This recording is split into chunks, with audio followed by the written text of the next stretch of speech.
नमस्कार, आप सभी का इस YouTube चैनल पर स्वागत है। भू आकृति विज्ञान के अंतर्गत या आपका जो भौतिक भूगोल है, उसका जो स्थल मंडल या पहली इकाई का जो टॉपिक है पृथ्वी की उत्पत्ति, उसके बारे में हम चर्चा कर रहे हैं। इसमें जो है जो अद्वैतवादी या एक तारक जो सिद्धांत है, उनमें से सबसे पहले हमने पिछली क्लास में कांट की वायव्य राशि परिकल्पना के बारे में समझा था। आज की इस क्लास में हम लाप्लास की न्याहारिका परिकल्पना के बारे में चर्चा करेंगे। लाप्लास महोदय जो है, इन्होंने 1996 में न्याहारिका परिकल्पना के द्वारा सौर मंडल की उत्पत्ति या पृथ्वी की उत्पत्ति को समझाया। ये फ्रांस के विद्वान थे। इनकी परिकल्पना वास्तव में जो कांट की वायव्य राशि परिकल्पना है, उसी का संशोधित रूप है। कांट इन्होंने जो इस सिद्धांत का प्रतिपादन अपनी पुस्तक exposition of the world system के अंदर किया है। इन्होंने लाप्लास जो महोदय है, इन्होंने जो पृथ्वी की उत्पत्ति है वो नीहारिका के द्वारा बताई है। नीहारिका क्या है? ये धीमी गति से घूमते हुए गैसों का जो बादल है, उसे इन्होंने गतिशील गैसों का जो बादल है वो नीहारिका, तस्त्रीनुमा आकृति का है, उसे इन्होंने नीहारिका कहा है। जैसा कि आप ये चित्र में आप देख पा रहे हो, ये नीहारिका है। ये तप्त गैसों का एक झुंड या बादल जो है, जिसका आकार कैसा है, तस्त्रीनुमा है, उसके लिए उन्होंने नीहारिका शब्द का प्रयोग किया है। इन्होंने बताया कि ब्रह्मांड के अंदर ये तप्त गैसों का बादल उपस्थित था, जिसमें गैसें जो है वो जो है तप्त या उष्ण थी, और इनका आकार जो है वो तस्त्रीनुमा था। और ये नीहारिका को इन्होंने जो है गतिशील बताया। वास्तव में जो नीहारिका परिकल्पना है लाप्लास की, ये कांट की जो वायव्य राशि परिकल्पना है, उसी का संशोधित रूप है।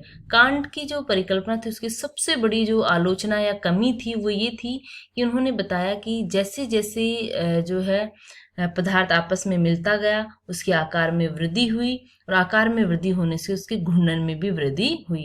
आकार और घूर्णन में उन्होंने समानुपाती संबंध बताया, लेकिन ये गलत है। विज्ञान के नियम के अनुसार, साइंस के लॉ के अकॉर्डिंग जो है, आकार और गति के मध्य विपरीत संबंध पाया जाता है। इस वजह से जो है कांट की जो परिकल्पना को अस्वीकार कर दिया गया था। लाप्लास ने अपनी न्याहारिका परिकल्पना को इस कमी को सुधारा है। उन्होंने प्रारंभ में जो है एक गैसों का बादल, जिसे उन्होंने नीहारिका कहा, उसमें जो गैसें थी वो तप्त थी। उसके आगे उन्होंने बताया कि ये गैसें जो हैं वो क्या होगी, धीरे धीरे जो है, इसमें आपको स्टेप बाय स्टेप दिया हुआ है, धीरे धीरे गैसें क्या होने लगी, ठंडी। ठंडी होने से नीहारिका में क्या हुआ, संकुचन। संकुचन होने से नीहारिका के आकार में कमी हो जाती है, और नीहारिका के आकार में कमी होने से उसकी गति में वृद्धि होती है, अर्थात नीहारिका तीव्र गति से घूमने लगती है, उसके वेग में वृद्धि हो जाती है। उसके पश्चात जो घूमती हुई नीहारिका है, जो कि गोलाकार मार्ग में घूम रही है, उसके अंदर जो है अपकेंद्रीय बल उत्पन्न होता है। अपकेंद्रीय बल क्या होता है कि जब भी कोई चीज गोलाकार रूप से घूमती है, तो उसमें के केंद्र से, वृत्ताकार घूमती हुई चीज के केंद्र से बाहर की ओर लगने वाले बल को जो है वो अपकेंद्रीय बल, जैसे केंद्र है और केंद्र से बाहर की ओर लगने वाले बल को क्या कहा जाता है, अपकेंद्रीय बल या सेंट्रीफ्यूगल फोर्स के नाम से जाना जाता है। कोई भी वस्तु जब नीहारिका जब घूम रही थी, धीरे धीरे उसका पदार्थ ठंडा हो रहा था, ठंडा होने से वो गैस से द्रव ठोस अवस्था में आ रहा था। अब घूमती हुई नीहारिका के केंद्र में भारी पदार्थ जो है एकत्रित हो जाता है।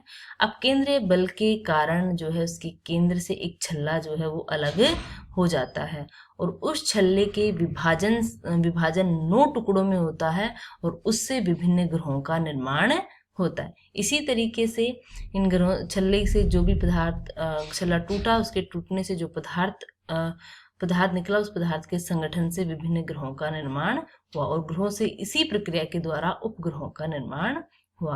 और नीहारिका का शेष जो बाकी का जो भाग था, वो जो है सूर्य, उससे किसका निर्माण हुआ, सूर्य का निर्माण हुआ। इस तरीके से लाप्लास ने नीहारिका परिकल्पना के द्वारा जो सौर परिवार की उत्पत्ति को समझाया। हम सिंपली कह सकते हैं कि प्रारंभ में एक तस्त्रीनुमा गैसों का जो बादल था वो गतिशील अवस्था में था, उसकी गैसें तप्त थी। जैसे जैसे जो है उष्मा का उत्सर्जन से गैसें ठंडी होने लगी, ठंडी होने से नीहारिका के आकार में संकुचन हुआ, संकुचन से उसके वेग में वृद्धि हुई, वेग में वृद्धि होने से अपकेंद्रीय बल उत्पन्न हुआ और अपकेंद्रीय बल के कारण जो है नीहारिका से एक छल्ला अलग हो गया और उस छल्ले के टूटने से जो है विभक्त होने से जो पदार्थ निकला, उन पदार्थों के संगठन से विभिन्न ग्रहों का निर्माण हुआ और नीहारिका का शेष बचा हुआ भाग, उससे सूर्य का निर्माण हुआ। इस तरीके से नीहारिका परिकल्पना के द्वारा जो है लाप्लास ने सौर परिवार या पृथ्वी की उत्पत्ति को समझाया था। अब यदि हम बात करें एक तारक परिकल्पना या अद्वैतवादी जो सिद्धांत है, उनमें हमने इमैनुअल कांट की वायव्य राशि परिकल्पना को समझा, लाप्लास की जो है वो नीहारिका परिकल्पना को समझा। इनके अलावा भी बहुत सारी परिकल्पना एक तारक में, जैसे ओटो स्मिड की अंतः तारक धूल परिकल्पना, वाइजेकर की नीहारिका मेघ परिकल्पना, क्यूपर की आद्य ग्रह परिकल्पना, हेंस आल्फविन की चुंबकीय परिकल्पना। इनमें से हम डिटेल में आपसे नहीं पूछेंगे। नीहारिका परिकल्पना जो है लाप्लास की वो इम्पोर्टेंट है, उसके क्वेश्चन डिटेल में पूछे जाते हैं, लेकिन ब्रीफली शॉर्ट में मैं आपको बता देती हूँ कि अगर मैं सारे एक एक सिद्धांत को आपको समझाने लगूंगी तो 15 से 20 वीडियो जो है इसी के बन जाएंगे और ये इतने इम्पोर्टेंट भी नहीं है क्योंकि ये प्राचीन परिकल्पना है। आधुनिक परिकल्पना बिग बैंग थ्योरी है।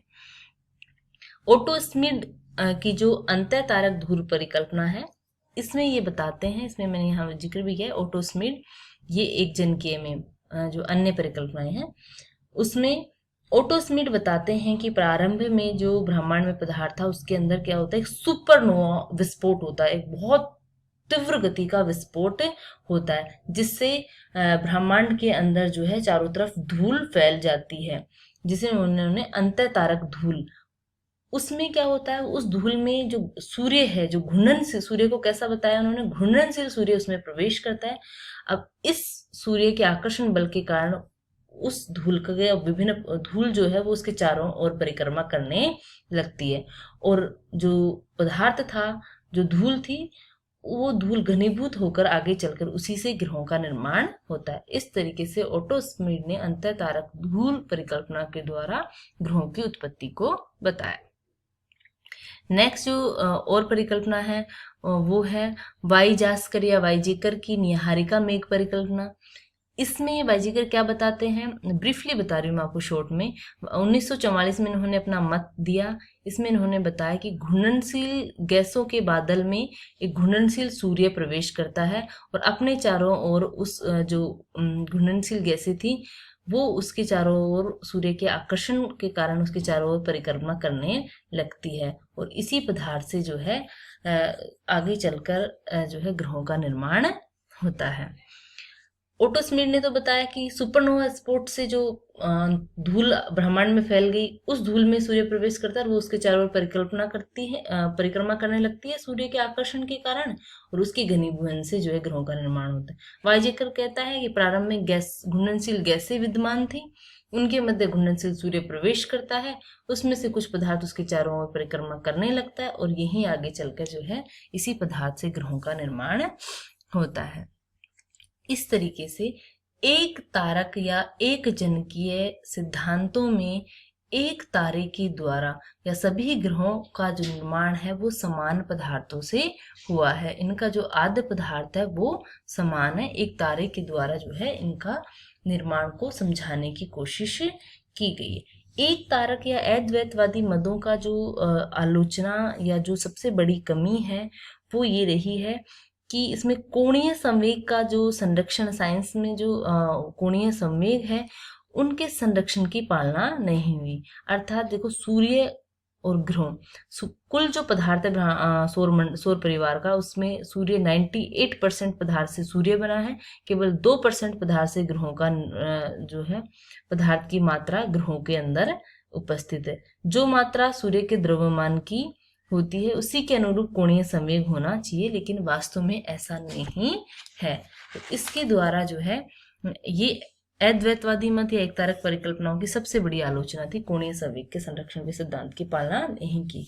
अब आते हैं द्वैतवादी विचारधारा, जिन्हें आकस्मिकवादी, प्रलयवादी या द्विजनकीय सिद्धांतों के नाम से भी जाना जाता है। इसमें भी जो है अलग अलग विद्वानों ने मत दिए। नेक्स्ट जो क्लास है उसमें हम द्वैतवादी विचारधाराओं के बारे में परिचर्चा करेंगे, जिसमें चैम्बरलिन मोल्टन की ग्रहाणु परिकल्पना है, जेम्स जीन्स व जेफरे की ज्वारीय परिकल्पना है, रसील लिटिल की युग्म तारा परिकल्पना है, जिसमें सबसे जो इम्पोर्टेंट जो मानी जाती है वो जेम्स जीन व जेफरे की ज्वारीय परिकल्पना मानी जाती है। तो इन सब के बाकी जेम्स जीन ज्वारीय परिकल्पना को डिटेल में समझ लेंगे, बाकी को हम शॉर्ट में देख लेंगे। उसके पश्चात हम आधुनिक मत में जो बिग बैंग थ्योरी है उसको समझेंगे। धन्यवाद।